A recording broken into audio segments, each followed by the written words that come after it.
Okay, here we go. This is going to be a SmartLess episode. Let's tune up the ears, get the wax out. Well, what are you doing? The papers are getting set.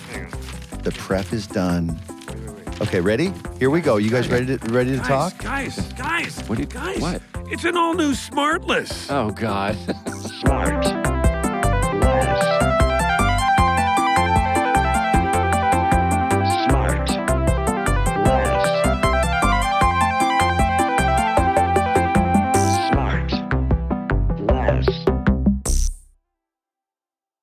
Okay, hey, guys, look, wait, check this out. Oh, sure. Yeah. Start right away. Yeah, start. Have you been preparing, Sean? You see look at the Construction? sign. No, that sign where my finger is. Chicago Oh, Theater. wow. Did you know that a week ago that you were going to be staying in that apartment? I knew where the name of it, but I didn't know where it was. Yeah, Sean, for the listener, Sean started his stay there. What is it going to be, like a multi-month stay in Chicago, Yeah, like right? 3 months, yeah. The first night he was there was Valentine's, and appropriately, he and Scotty saw a couple consummating Valentine's right Directly across the street. Yeah. And like in kind of like, it wasn't even like, it was, all the lights were on. It was somewhat impromptu. We won't get into the graphic details of it, but it was clearly an office building, not a planned consummation. No, all parties were upright is the point. And It was half a wobbly H. Okay. And, Isn't that wild? And Scotty's like, I go, what are you looking at? And he's like, come over to this window. And Wait, I was how like, long was he looking out the window before you Quite a noticed while. he was staring? Quite a while. it was a minute. And he kept saying, come look at these people in love. Right? He kept saying, look at these people in I love. mean, they were Sean, going this at is it. love. In case you didn't know, it's Okay, Valentine's this is what Day. love is. Okay. Now, do you think they wanted to be seen? That's why the shades were up? Yeah. No, I think people are just used to living. Well, Will, you can speak to this. You've lived in New York City. Do you just get used to the fact that people might be watching you, or do you? That I think you go back and forth. I think that you have moments where you're like, oh my God, and then you also have moments where you're like, you just live your life and you don't think about it. You can't think about it all the time. I mean, you could pull the shades down. Well, sure. I would suggest that those people who are engaged in that moment didn't care, and in fact that probably was there to heighten their experience. Now, Shawnee, you're back out on the road. Yeah. How's we'll get to our guest here. Apologies, but Shawnee, how's the first few days of rehearsal going? Are you Oscar having Levant. regrets? How's Oscar Levant? Good. So Sean's doing it's not a musical, right? It's got some music it's a in play. it, but it's a play. No, it's a play. It's a play. Okay. So he's going. So he's there now. He's a week into rehearsals, and it's pretty arduous to rehearse a play for the listener. And Sean, are you loving it or having regrets? Oh my God, I love it so much. I mean, it's a ton of work, but thank you for asking. It's a ton of work, but really rewarding. You know what I love the most is we're in the process of sitting around talking about the play page by page, making sure everything makes sense and the backstory informs what the characters are doing. It's kind of Is this the first time the play is being done? it's a brand new play by Doug Wright, who won the Pulitzer for I Am My Own Wife, and he wrote the movie Quills, and amazing writer. Well, let's plug Doug for sure. Yeah. You know, Does he have a website? Jesus. Oh, by the way, it's called Good Night Oscar. It's called Good Night God. Oscar. We Oh, know, God. and And we have where- told where can every people find their tickets? audience across the country knows Oscar Levant backstage at the Tonight Show. Nobody's going to go to the play now. Everybody feels like they've already seen it. Well, maybe they'll check out Murderville again. Yeah, exactly. Let's give that It's not another a bad plug. idea. That's not a bad How's idea. that doing, Will? People seem to really be enjoying it. It's been very nice to see people enjoy it and have fun with it. Listener, that's a show on Netflix called Murderville that Will Arnett brought to all of us. It's very And, good. you know, well, so we go from that, so from Goodnight Oscar to Murderville to the other big question we got a lot on the tour, which is, Jason, when are the final 6 episodes of Ozark coming out? It's 7, but not a big deal. 7. I don't Well, know. I wanted to surprise people with the 7th. Sorry. There's but a bonus. Yeah. After the credits, there's one more. They're going to announce that soon, but you it's can't going say. to. I cannot say, but it will be soon. All right, here comes our guest, y'all. Okay. All right. Sean, well, today I get into a little bit of trouble with you guys. I apologize. I know that you hate it when I bring an academic on or a scientist, big brains in general, but this guy seems to None of those. Really, just hold on. He seems to really be liked by those who have taken his class, all right? He's been teaching filmmaking for almost 30 years now and out of some of the top institutions in town. He's taught his students mostly through doing, in that he's managed to gather the funds necessary to himself make 9 films on subjects as odd as a single digit, nighttime mucus, party drinks, hemophilia, major golf tournament, addiction, haunted textiles, and Italian candy. And if you can believe it, these films have yielded him 11 Academy Award nominations. Wow. Most importantly, though, he's got 4 kids, a house in the valley, and married to the coolest woman we 3 know. Gang, it's Paul Thomas Anderson. No. Yes. Oh, my gosh. Yeah. Hello. Oh, my gosh. Hi, guys. It's so good to see you. Did you guys have a guest with that list of subject matters? You really had me reeling on that. Did man. I bury it good? That's a great intro. I worked Paul- on that Paul, for a would full you- 9 minutes this morning. Paul, would you have been able to guess yourself with that intro? Come on, now let's guess it. So a single digit, which one is that, man? Well, I did it in order. A single digit obviously is heart 8. Heart 8, yeah. Nighttime mucus? Nighttime mucus. Come on. Boogie Nights, y'all. Party drinks. Oh, my God. Oh, my God. Okay. Sorry. Party Yeah. drinks. We've got Punch Drunk Love, Hemophilia, There Will Be Blood, Major Golf Tournament, obviously the master. Yeah. Addiction is Inherent Vice, Haunted Textiles, we know and love Phantom Thread, and Italian Candy out in theaters now. Oh, wow. The you Valley really did famous Licorice Pizza pizza. record store. That's incredible. All right. All Pretty right. good. I'm so proud of myself, Paul. You can see I'm just beaming. Guys, we can't do early morning records. I'm still up that's from like last the night. USA Today crossword version. You know what I mean? That Oh, was man. Wait, Time but machine. Oscar Levant is one of my heroes. Really? Oh, really? Oh, you go. You two He's go. amazing, isn't he? Yes. You know, there's a great Oscar Levant show that he did that was here on Yeah. KTLA Channel 5, and Fred Astaire was one of the... That's exactly right. It was impossible to find forever and ever and ever. I have the whole thing if you want it. No, well, but I remember it was this impossible to find thing, and then when this thing, YouTube, came around, I remember it. thinking, I'll see if this thing can really find something I want. And I put in the Oscar Levant show, and there it was. I said, oh, my God, I like YouTube. It was there. Yeah, it they're was. great. Yeah. Yeah. Dear Mr. YouTube, great job. What's your while I'm thinking of it, because my brain doesn't hold stuff well. The first shot in Magnolia, was that when you go through the hallways and you go onto the sound stage? Isn't that the Tonight Show stage? Yes. Yes, right? Yeah. Speaking of the Tonight Show, Oscar Levant, all that stuff. Yeah. What is they called officially? It's NBC. It's where the Tonight Show with Johnny Carson, you know, they did that, but they also did the local news there. They had, Yeah.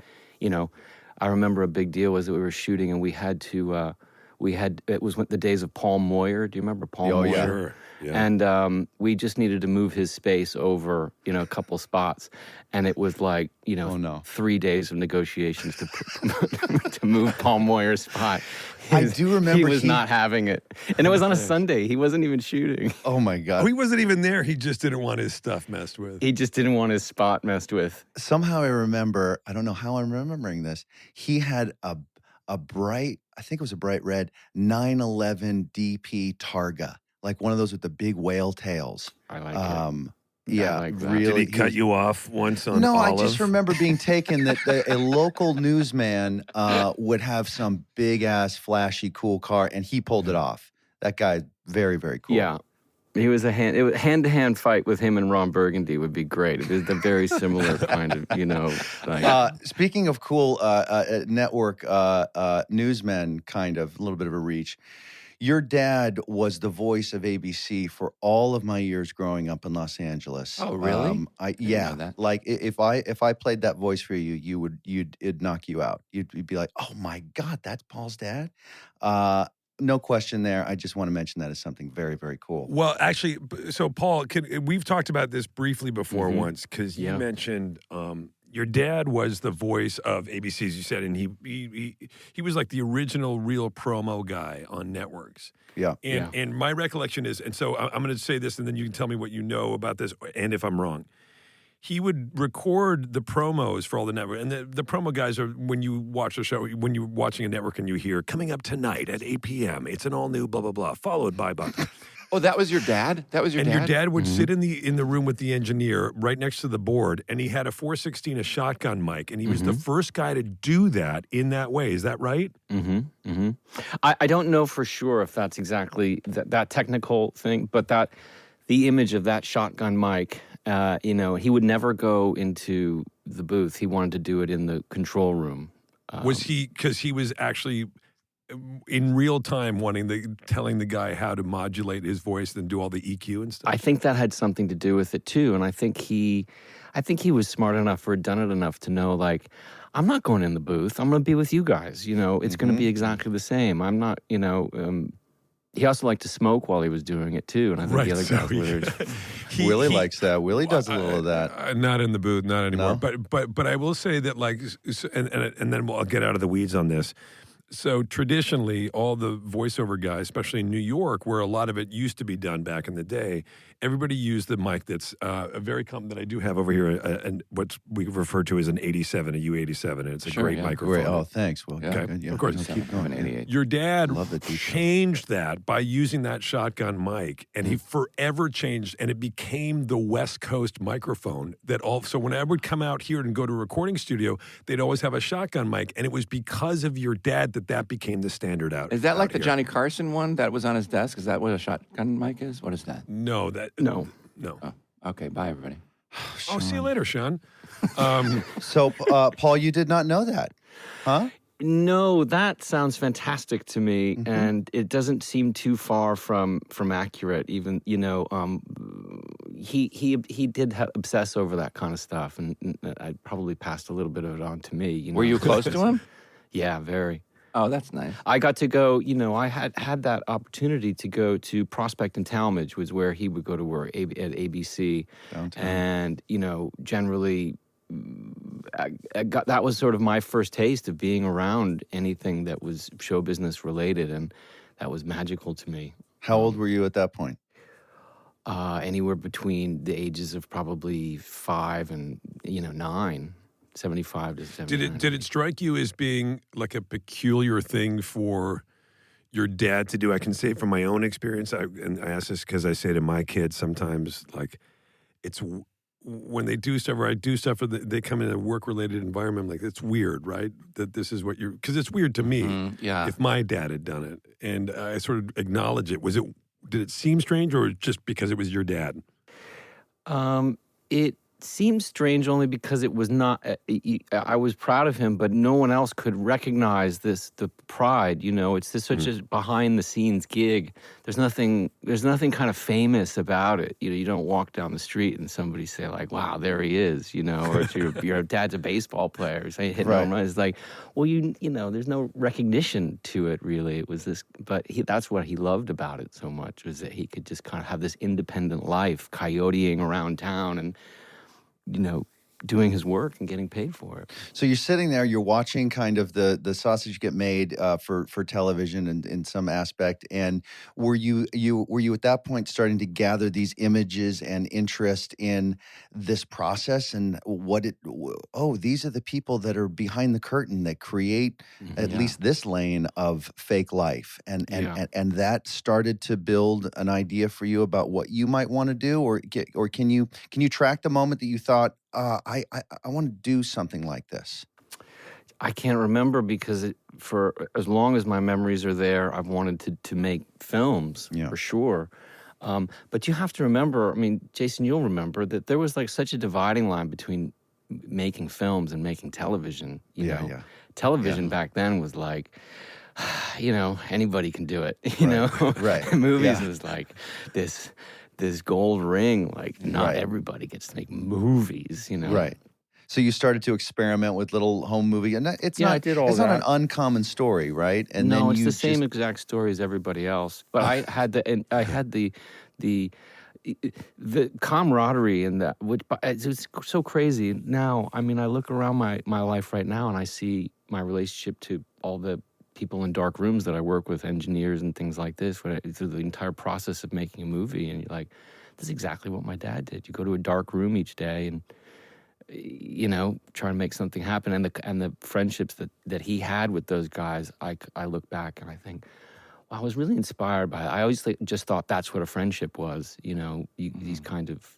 He was very close with all these technicians and guys that he worked with, and so those are the people that were around our house. Yeah, one of my first experiences was people that were very, very close with the crew, or at least a full understanding of the importance of the crew, as opposed to sort of this sort of terrible traditional kind of look at like, oh, some people look at crew as sort of soldiers, and that the folks that are in front of the camera are the ones that are super important, when it could when the opposite is actually the truth. And so was that did that start then, understanding that, oh my God, this is really difficult, and there's actually nobody on the set there that doesn't need to be there?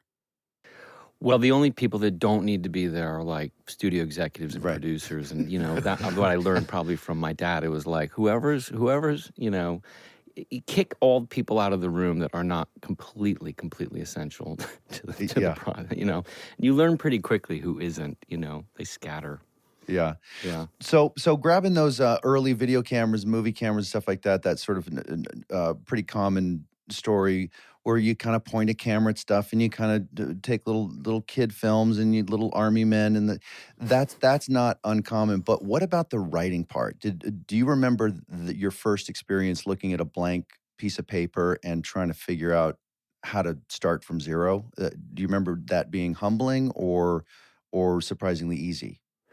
That's a really good question, because I think you're right that the story of the filmmaker with the 8mm camera and then onto the video cameras, like there's a million of them, and that's generally how everybody starts. But the writing part always excited me because I liked it. I think I got lucky that I liked it. I liked putting paper into a typewriter and typing out ideas, and I liked seeing it on the page. I liked looking at that idea. I don't know. From an early age, I've always liked writing and formulating things on paper. And when you learn on a typewriter, you learn how to make it right the first time, because the last thing that you want to do is is go through that. And I had this the one. You still script, use a typewriter? No, I don't. I mean, from time to time, I will, just for fun, to mix it up. But no, I don't use a typewriter anymore. But I remember the one script that I had. I think I have to credit my mother for this. Is I had the script for Holy Grail. Oh wow! Monty Python. Monty Python. Monty Python. It was published as a little book, and I loved that movie so much. So this is like probably 78 or 79. Whenever. By the way, they're both like Monty Python. No, the actual Holy Grail. We're helping Tracy. Okay. So I had what was the script for that, and then I just copied that. I just copied how the formatting was of that. It was a great way to learn. So I think writing is either something that you like doing or you don't like doing. I mean, it's yeah. I got a dummy question. When you no shit. when you're just driving around driving around during the day with your kids or whatever, do you constantly think in images or see images and think of filmmaking? Like, is it hard to turn it off? Yeah, it's it's easy to turn off. Oh, okay, never mind. It's not. No, I don't walk around like Rain Man or something like that. Because I always think of like whenever I'm driving around, I always see like images. I'm like, God, that'd be such, and I see like a frame around it or something. I'm not a filmmaker. But especially when like when you're listening to music, do you find that happening, Sean? All right? the time. You all basically start cutting videos, right? Yeah, on the big that, beat Jay? change, your eyes go right, and I dork out like that too. How many Wham-inspired movies have you made, Sean, in your head? Oh, there's got to be like 12. I mean, they Wake Me Up Before You Go was my holy grail. I understand. They're like, I was like, I can't believe there's a just script lends itself to a real cinematic. Paul, what was it? This could be the best interview. You don't get to talk, Paul. You guys, I know, and this is why I like it. I just want to hear you guys. I have to tell you, my favorite. I listen to. You haven't listened to this. I have, of course, I have. But the one joke that stuck with me forever and ever and ever was Will saying something about your father, Jason, and by father he meant the security guard at the 20th Century Fox lot. That sounds about Don't right. make Jason cry. Don't make Jason cry.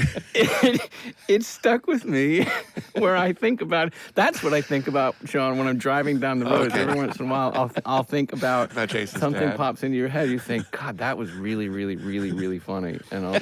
Surprising when you're in the car and you're driving around, you're not thinking about Sean's dad peeling away from the house. Because he was real handy in a car. Yeah. Still hasn't come back. Exactly. And we will be right back. And now back to the show. Paul, and forgive us for just being such fools. I'm sure we ruined many of your days having to listen to it. But Wait, I want to know about. okay, we can jump- definitely. Yeah, just cut him definitely off, grab- Sean. I'm If just you asking get a an question. idea, Yeah, go start for it. talking. Go ahead, Will. Wait, I You're just want to you're get this out of the real way. Oscar Levant over there. I think I'm pretty sure I've seen every single one of your films. Okay. And always been amazed by each one. But I just want to get this out of the way before I forget. Boogie Nights. Is it true that Leo was up for the part, but Mark got it? Or Leo turned it down because he did Titanic? Or is there any truth to any of that? Sean loves the dirt, Paul. That is very true, is that I asked Leo to be in Boogie Nights, and he spent many, many months agonizing and debating about it. Months. And ultimately, what I didn't realize, or kind of came to realize about halfway into this sort of long decision-making process, is that he had a choice to make, which was to either do Titanic or to do Boogie Nights, and he chose to do Titanic, which, of course, in the long run, catapulted him to this massive worldwide fame. Boogie but Nights on the would've been other the hand, I think possibly, but I think it was. We laugh about it now, but he regrets missing the experience and doing it. But yeah, that's true. Yeah, that's right. I just always wondered that. It'd be, well, now you know. Well, So, see, and I would have never known. Will, was your question as good as that? not as good as that. Actually, that was very interesting and well done, Sean. Congrats. I like the idea. Paul, Back to Google. Back to Google, Sean. I thought you Go were ahead, going Will. to say. I thought you were going to say, and to this day, I still think Leo made a huge error in judgment. that you never let it go. But what was? No, my question actually was just simply, what was that first thing that you wrote and you said, I should film this, Yeah. and that first thing you actually put to film that you, from your own words. Well, I did like short treatments and shot lists and things like that. But really, funny enough, that when I was 16, just about to turn 17, I wrote a short film that was called The Dirk Diggler Story. That was what Boogie Nights became, and it was like a 23 or 24 page script. But I did it in the format that was real popular at the time, and all I had was this sort of bad video camera, so I realized it wasn't going to look good. It wasn't going to look like a movie. So I wrote this thing that was about 23 pages long, and it was interviews with people looking back at the life of this guy, Dirk Diggler. A Current Affair was a very popular show at that time. I don't know if you remember that. But they would always have these insanely overdramatic, and it was so preposterous that it was so trying to find a way into the story that I thought was interesting, which is the pornography that had surrounded me my whole life living where I lived. Like, it was so obvious what was around me. And then writing it in this format was like a doable thing. Like, okay, I can get somebody and do an interview with them, I mean, it's a format that's still at work, but at the time it was really like the most convenient and plausible way into a story with the equipment that you had at hand. Have you transferred that from was it VHS? No, it was 8mm video, so a high 8, I think they would Have you call it. transferred it to something that'll last? And are we ever going to see it? Hopefully not. Hopefully it's somewhere. No, it's transferred within an inch of its life. It's available. I think maybe it's on YouTube. I'd have to look again. Oh, really? Yeah, I'm not sure. Wow. It's not terrible. There's still some jokes that are the same and things and some pieces that, remained in Boogie Nights. What was great about that was that what I didn't even realize at the time in terms of the writing, in terms of really learning how to write, was that I'd created these fictional characters in this fake documentary, right? And then I realized what I had to do was adapt these fake lives into a movie. And I spent the next, probably about 10 years doing that. So I wrote a 90-page version of this documentary, and then I realized, well, I don't want to do that. That's not the right format for this. I want to write this as a fictional film. So I did that, for 10 years. I guess it was the way that I learned how to write, really, was practicing telling this story in multiple different ways. It's funny that seems to be a recurring theme with a lot of filmmakers and writers. I know, Kenny Lonergan used to do back in Naked Angels in this theater company in New York in the 90s. He did various scene nights on Monday nights where he would do the scene about a brother and a sister, and then just this guy who was kind of lost in his 20s in New York, et cetera, et cetera. And it took on a bunch of different incarnations, a bunch of different scenes, which eventually then became This Is Our Youth, the play. Right. That my then girlfriend, Missy Yeager, was in with Mark Ruffalo and Josh Hamilton.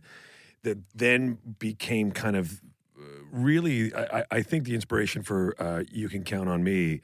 But it was like this similar story, similar theme that he told in various ways over at least 15 years before he kind of landed on that. Yeah. I'm sure you can probably relate to that. For sure. Maybe there's leftovers or you're just, I don't know. How deep is your well, I guess? You just keep... Yeah. Well, to that point, I mean, do you find that it was basically a peeling the onion further and further back on a specific theme that you thought this sort of story was a fun example of? And if so, what is that theme? Yeah, but can you write a theme? I can never write a theme. Well, I mean, you tell me, you know what you're doing. A theme of being, let's say, the irresponsible chase of fame. Let's say you could apply to that. I never have anything good like that. I always have I never ever have. I have more like facts, like, well, what really happens here, and some steal from real life, like. Every story was essentially the same. It was like if the exaggerated version was the guy who steps off the bus and, kind of comes to Hollywood with big dreams and takes his pants off. And then the next thing you know, he's a big star. And it was any classic rise and fall story. So I'm always just sort of following any steps of reality. I mean, I don't know. I get so scared of writing to a theme or having anything like that beforehand. I can remember at a certain point maybe needing help, like what is the story? And luckily enough, coming across Singing in the Rain and being like, oh, right. It's just the same thing as like silent talkies, it's this transitional time in whatever industry. They're going from shooting on film to shooting on video. Like use things like this to tell your story and whatever themes will just emerge later. Well, yes. So you write a story, and you basically just write a script because it's to oversimplify it. This event runs to this event and this event and this event, and now we have an ending, and it's a fun story. And now you shoot it, and all that worked out well. Now you're in the editing room, and you start to shape this, pardon the phrase, experience for the audience, and it starts to sort of present itself as a film, and you start working with either temp music or the actual score, and maybe themes start to develop for you as a viewer, as you're viewing it, trying to keep the optics of a viewer. Do you allow that to happen, and then does that inform the way you finish the film? And oh, here's a little theme that's existing underneath this crunchy story that's kind of fun. Do you find that happens? I find that that's exactly what happens, with the exception that it does happen a little bit earlier. That once you, I mean, listen, I'm not blind. As you're writing something, you maybe you're fighting off the idea that a theme is right in front of your face, just because you want to try to tell something factually, and what ends up emerges, and you can't fight it. Or hopefully, you like it. You're enjoying what's happening, but I think it, and you keep a half an eye on it, but really you keep the other eye on what are the facts. What are the facts? What are the facts of the story? Why is that? Because I don't know.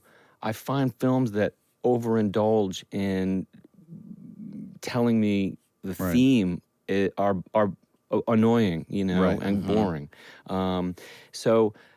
But yes, to your point, that and then you get into shooting, and you're seeing dailies, and you're seeing stuff emerge that is really exciting, or stuff that is unexpected, and you either embrace it or you say, perhaps this is not going in the right direction. But very more often than not, you can't stop what's coming, nor should you, that you have to kind of surrender. You're guiding a ship, but you're also surrendering a bit to the path that's happening. And, performances kind of get bigger or smaller, whatever ends up happening.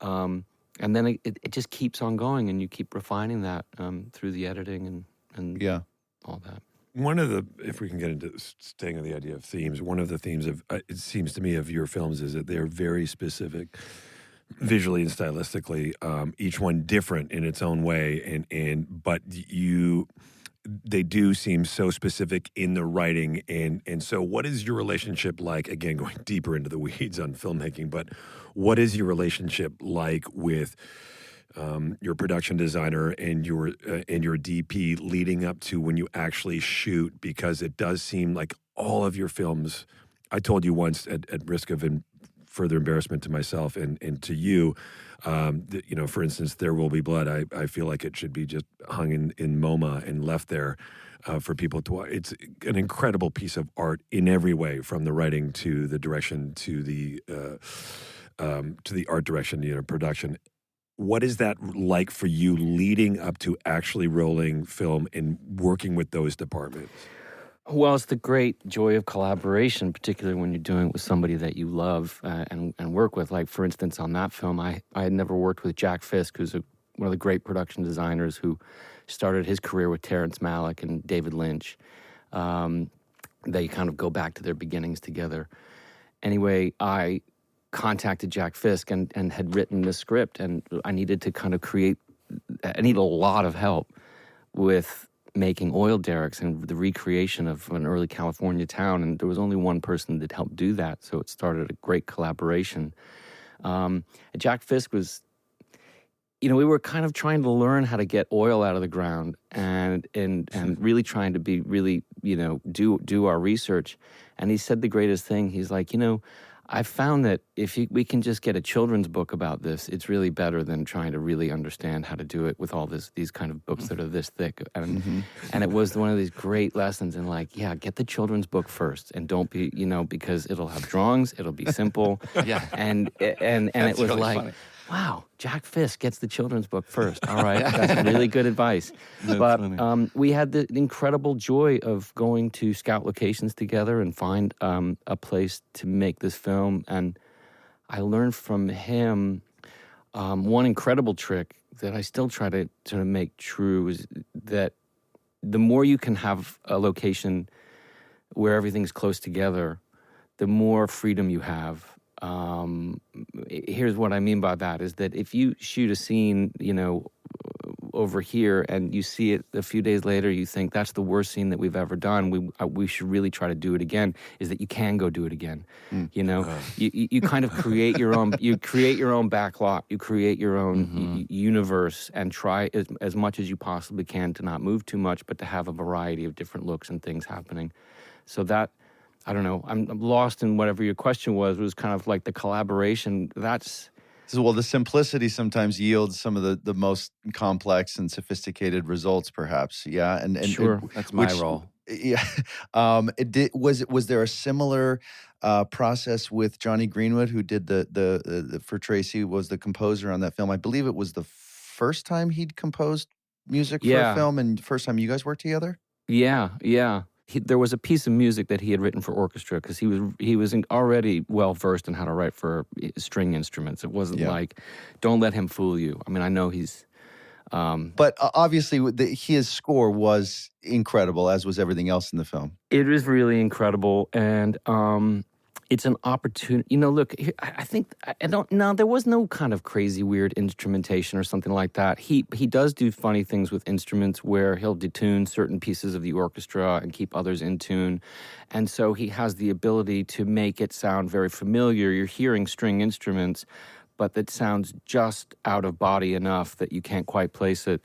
So he's brilliant like that, but that sort of stuff, it's nice, it's trickery, but he writes beautiful music that complements the film, and they go hand in hand. And it was the beginning of a beautiful Do you collaboration. consciously keep that in mind when you're writing, like spaces, or do you listen to stuff when you write? Or? Yeah, for sure. I mean, I had all kinds of the stuff that I was listening to was stuff that he likes anyway. Was it Penderecki or Schubert or even the piece that he had written for the BBC orchestra? So that was already kind of informing where my head was at, and it was nice to go to him and say, like, the movie lends itself to like wide open spaces and like a huge opportunity to fill long gaps of silence with music that can either be gigantically loud or even just simmering underneath. So it was quite a good entrance into the game for him. I love that. What's the music that you put on when you go like pick up the kids from school or whatever? Like what are your bands? Yeah, what's the music you have to take off the stereo when your kids get in and put on Well, they're already sick of that Smile record. They've been hearing that enough. Yeah, of course. They're like, enough with that. Enough. So, well, come on. What's Pearl listening to right now? Pearl is listening to, well, you know what she's listening to is anything, and I don't know any of the many of the artists, but we're kind of obsessed right now with this film, The Worst Person in the World. Yeah. I don't know if you guys have seen it. I saw the trailer. It looks great. Oh, it's fucking magical, this film, and it's got this great soundtrack. So we've just kind of been listening to all this variety of songs on that soundtrack, which is everything from like Harry Nilsson and Todd Rundgren to a lot of new stuff that I've never heard in my life, Yeah. I want to ask you something about, streaming versus wide release and where we're at in the business of that. And, I was having this conversation with a friend, and we were talking about how, for example, West Side Story or Licorice Pizza or whatever it is that's out there that's fantastic right now, how that would have fared with a really long, wide release run. Would anybody see these things? Are we really, truly at the point where we just want to see stuff in our homes? But to the filmmaker, I imagine, you want it to be seen on that big screen because of the genre of filmmaking, right? Because of the thing that lends itself to that. So what are your thoughts about that? Well, yeah, I mean, I don't know. I don't know. I mean, I like everything, I mean, I really do. I sound like Daniel Plainview is like, I like all kinds of religions. They're all fucking, fine to me. Like, and then I'm he not sticks it in your back. Yeah. Exactly. But when you make a movie, isn't the idea in your head, I can't wait to see this on the big screen? Yes. In fact, right. Absolutely. Of course. And so with the business of this business, it just seems to be less and less that if it's not one of these big superhero movies, it's going to... Well, listen, that's exactly right. I mean, to that point is there's probably, 30 theaters in this country where it would look great and sound great, and the rest are fucking filth. I'm sorry, but it's like, and that's the sad truth of it, is that I can understand why everybody says, like, oh, piss off, I'm staying at home. What you want me to pay for a babysitter and pay for parking and come in and look at this shit and look at it on a fucking screen that you guys haven't even, I don't know. It's hard to defend at a certain point. Yeah. But I'm sure that if, God forbid, the business became a place where it's only event movies in theaters, and the only place that you can expect your film to be seen is at home based on it's not a big effects thing or whatever. You'd much rather people see a film, be able to make films and have them see it at home than make no films at all. Right. But I don't know. I think that's kind of bullshit too, because the reason why is when all these theaters were opening up again, you have these huge, gigantic 25 plexes and stuff like that, and everybody was crying, oh, they're empty. It was like, well, what did you fucking think was going to happen? But if you go to any of the great theaters, let's say in Los Angeles or New York, that are playing specialty programming, they're packed with people. Right. They're all turning out. They're film lovers. They're people that are going to come out and turn out for this thing. And because there's one theater with 400 seats that they can fill, and they can do 2 shows a day or 3 shows a day, and people will still turn up. It was like everyone's scratching their head. No one's coming back for the movies. It's like, well, they're not coming back to these weird, horrible pyramids that we've built. But Paul, I think that what you're saying, and I don't want to put words in your mouth, but is there is a little bit of well, of course they're not going to come back because look what you're putting in the theaters is part of the problem. And I can say that, and I know it's hard for you to say because of your position in the films that you make, and you probably don't want to be that guy who says that. But you make the kind of films that you want that are really incredible films, and at the same time you don't seek out recognition for yourself in a way that a lot of other filmmakers seem to do. It's never about your own sort of, increasing your personal fame. So my question to you is, how much of that are you aware of show business, in fact, or are you kind of in your bubble of making the films that you make? No, I do, and then I don't. I slip in and out of it because I love, part of loving movies as much as I do, the history of movies, and my obsession with this work, which has been with me forever and is what I've made of my life. It does involve being fascinated with the way that it moves. Like we were talking about before with Singing in the Rain. That's a fantastic story. The way that what happened to the movie business when it changed from talkies to. So I constantly try to keep an eye on that or try to understand it or have enough friends in this business from over the years that I can call up and ask, what does this mean? What does this mean when this film is doing well? Or what is going to happen here? What tides do you see turning? And it's nice to gauge that stuff. I love this business and I love movies so much that I have a real interest in seeing it survive. But more often than not, the volume of my day becomes more about film preservation, and film history, and trying to keep that stuff alive. And then just sort of looking to see what's happening and reacting, I suppose. But I don't know. How often do you collaborate with Quentin Tarantino on those efforts? Because I know he's got a real passion for the history of cinema and turning people on to stuff that perhaps they haven't seen. He's great about all that, but he's amazing about it, one of the best. But he also really runs in his own lane, because the person who I collaborate the most with that is Scorsese, because he has the Film Foundation. He since the 70s, since the late 70s, early 80s. Went around to every studio in town and said, "Look, this is when it was really tragic. When the products they had made since their existence were really fading away and dying and weren't being taken care of. This is sort of just on the cusp of VHS coming around and home entertainment. So he was really out there at the very beginning with the Film Foundation, saying, "This is the biggest cultural, historical thing that this country has to offer, and we have to preserve it, and we have to take care of it. We have to invest money and time and manpower into figuring this out." So being a part of his Film Foundation has been, one of the great honors of my life. It's great. We'll be right back. All right, back to the show.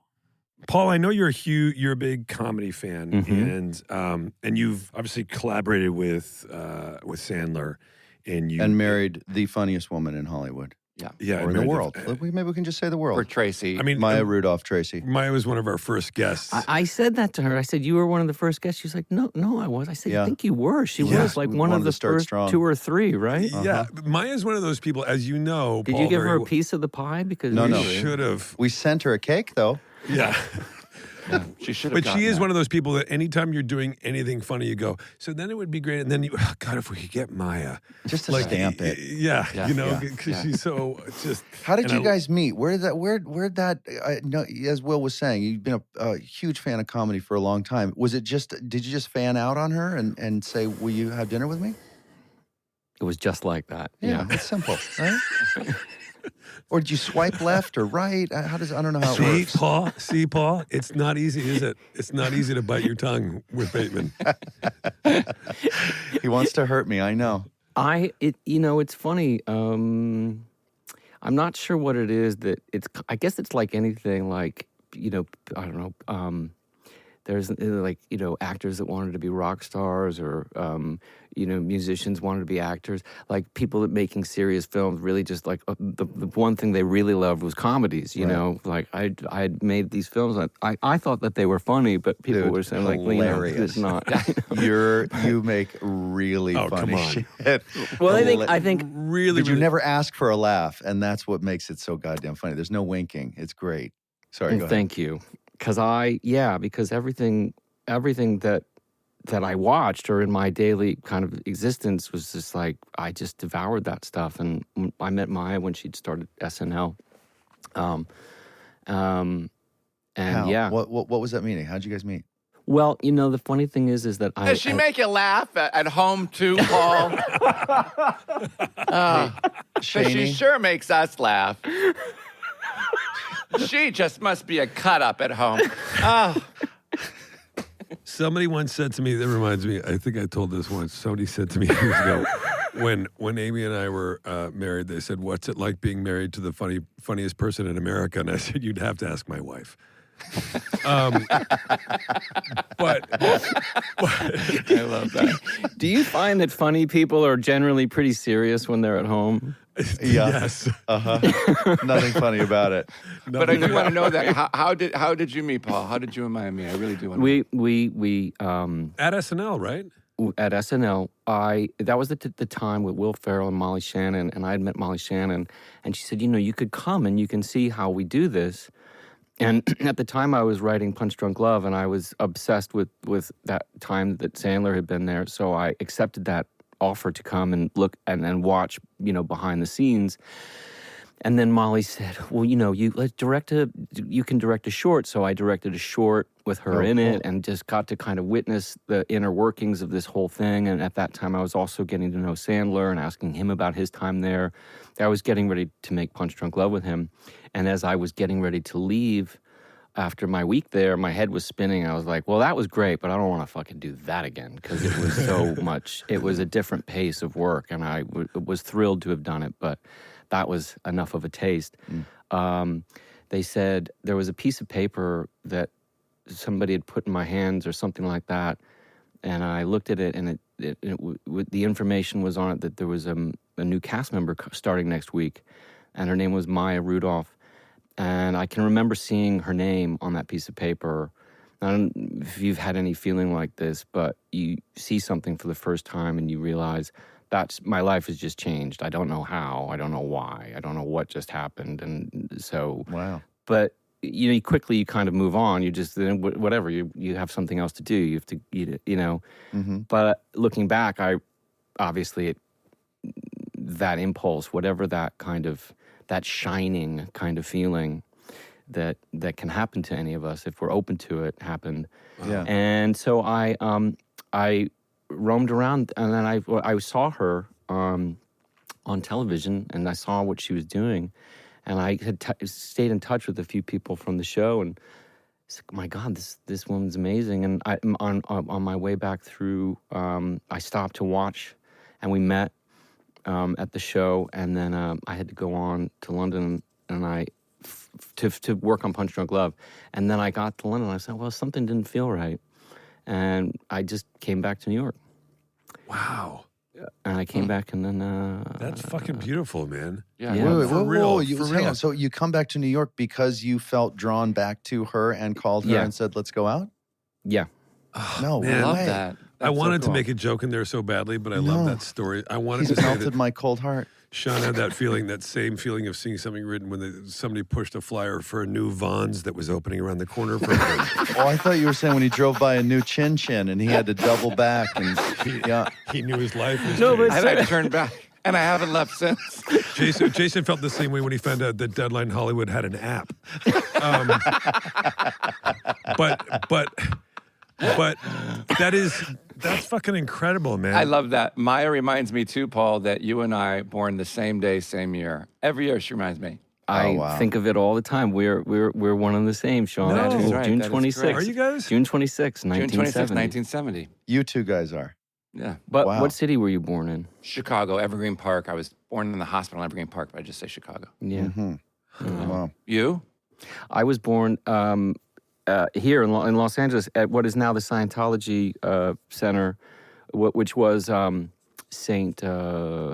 John's, I guess it was. It was Cedars of Lebanon. It was called. On Franklin? Or no, the far east. Right there where Sunset and Hollywood meet. That big blue building. Almost near Prospect.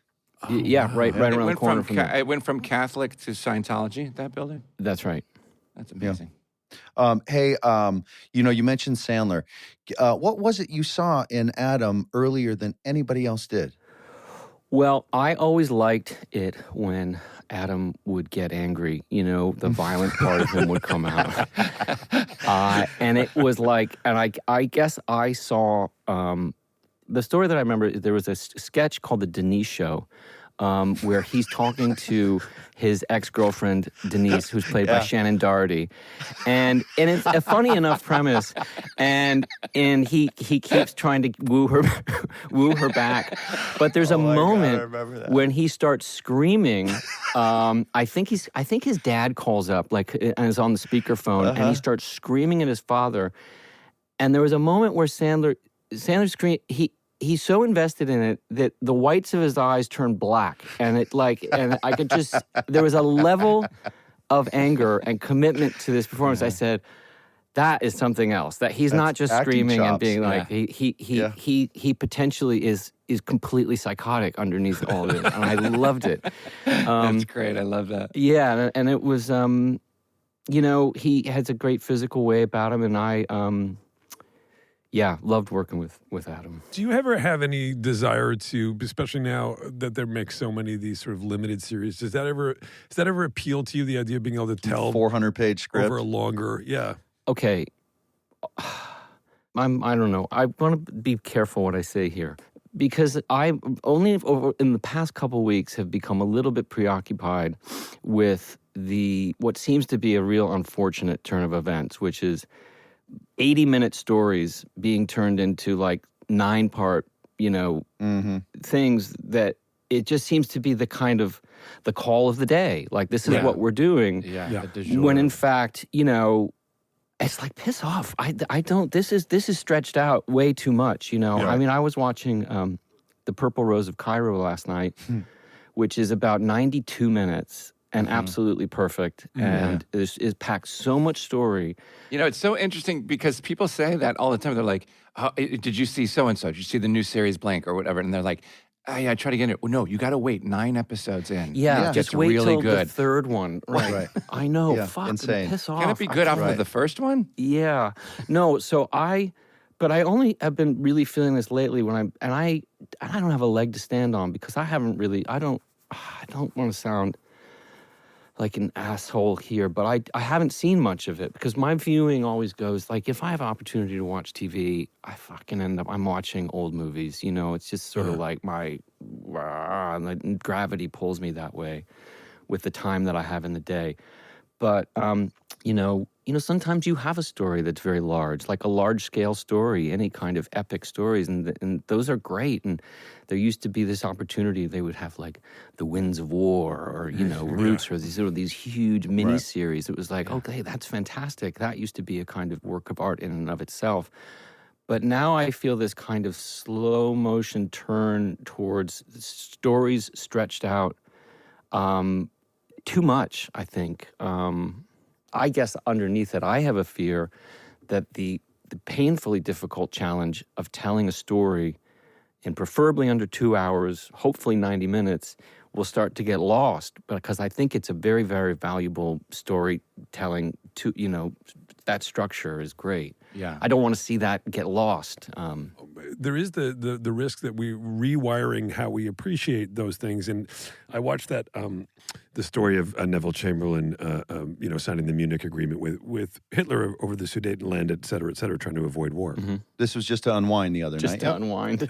Yeah, it's on Tubi. I think it was on Tubi. What was interesting was that he was telling this really simple story that was just a snapshot of that time and of that very specific story, and these two guys who tried to alter the course of. And I realized halfway through, I thought, to your point, I was like, I'm surprised that they didn't try to stretch it out, and that they'd actually made this film became quite surprising to me while I was watching it.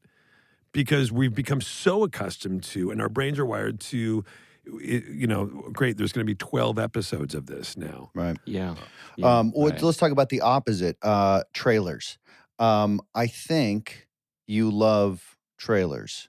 Yeah. Based on how incredible your trailers are, and I think you cut them yourself.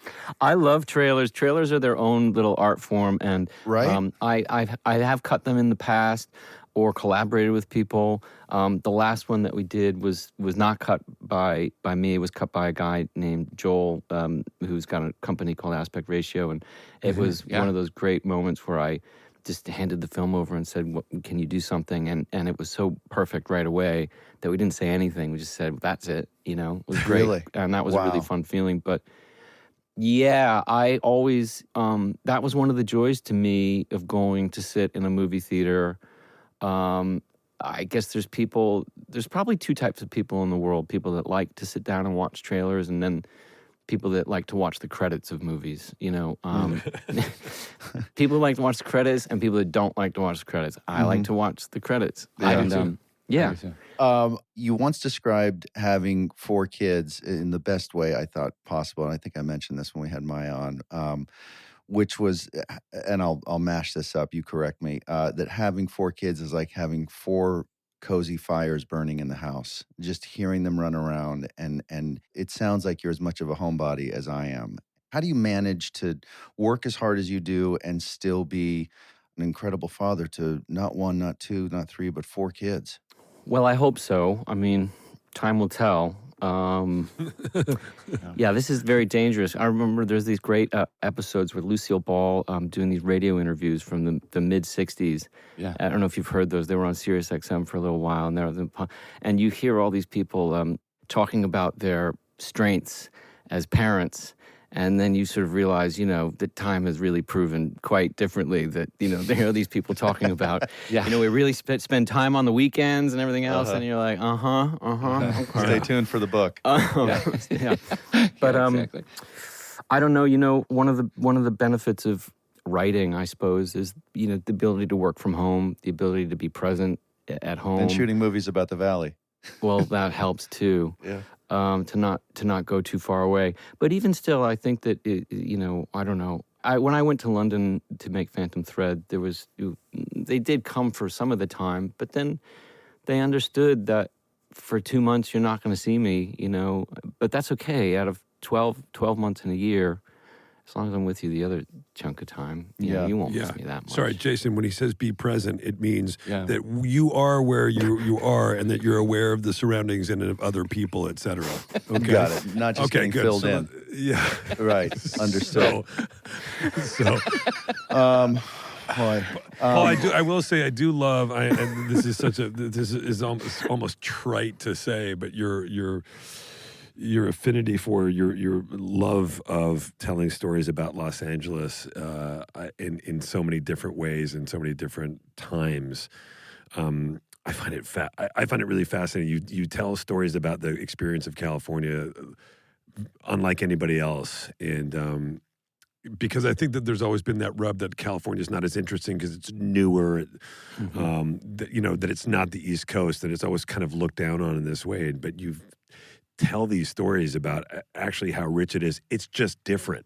And they've got the Dodgers, right, Paul? Yes, they do. Well, yes, they do. Are you a Dodger guy? Yeah, I catch him out there once in a while. On. Hey, so Tarantino says any great filmmaker only has 10 films in them. You've made 9.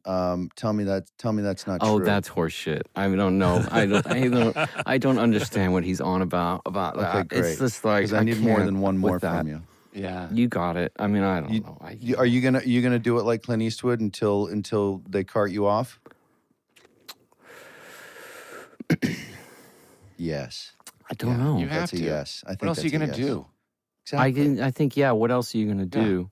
You have to. Because I would imagine your perspective on stuff changes as you get older. In other words, you would have made Hard 8 differently today than you did then. Sure. No better, no worse, just differently. You haven't and so made I'm one sure, bad film. Yeah, I want to see what your brain is like when you're 85. What's interesting to you and how you compose shots and all that stuff. So don't stop, please. Well, thank you. Keep Thank going. you for saying that. Thanks for making really good shit, Paul. Yeah, Paul, your batting average you're is one of the insane. fucking greats, man.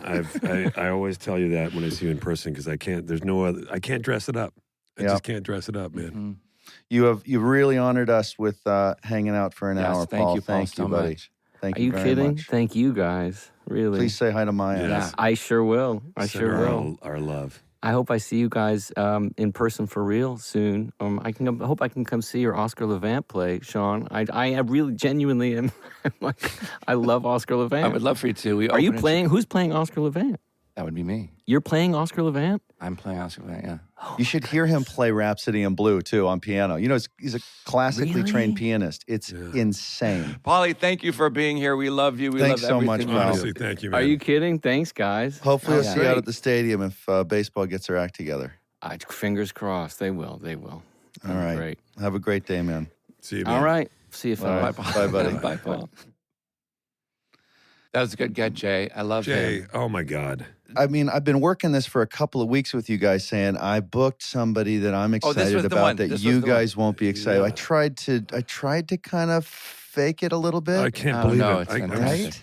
You know, it's true though. You know, when you name all his movies for Tracy, again, I know you said it at the top of this episode, but it's Boogie Nights, Magnolia, Punch Drunk Love, There Will Be Blood. There Will Be Blood, Licorice Pizza that's out Pizza. now, and The Master. he doesn't miss. He never misses. Phantom and you know, Thread never misses. And there's so many years in between him making those that you're he's like, gotta oh, write that's 'em. why it's so long, because he invests everything that he is into these things. That's why, what you said, 9, right? He's only made 9? Yeah. Something like that. Yeah. And they've all been Amazing. great. Yeah. Yeah. He's what a talent, that guy. I think I seem pretty casual all the way through that, but my goodness, is that guy a hero to me? Yeah, he's amazing. I Yeah, love him. same. I've known him just a little bit over the years through Maya, and every time I'm always right on the edge at risk of embarrassing myself, and I do end up saying stuff like your movie was incredible and I can't get over it, and then I have to walk away. Yeah. Most of the time I have to walk away.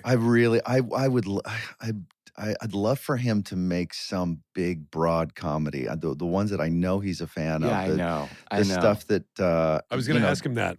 Yeah, I mean, I'm sure he gets that question a lot, so I'm glad none of us did, because I wanted to ask him that too. But like, you think about his affinity for that I wanted to ask him kind of comedy. Monty Python, SNL. I bet it would just be stunning. But Yeah, he used to be around SNL so much, obviously, and I used to He see must him love there. it. He But loved I it. liked our conversation about the streaming versus the wide release stuff, because the wide release movies, when you go see them, you have to pay for them. But when they're at home, they kind of feel like they're free, so you don't have to bye. buy it. Yeah, the race to the buy from you is so remarkable.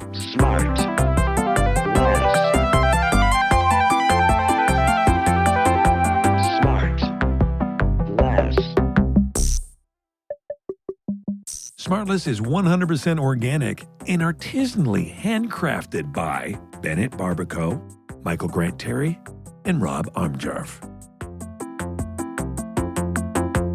SmartLess.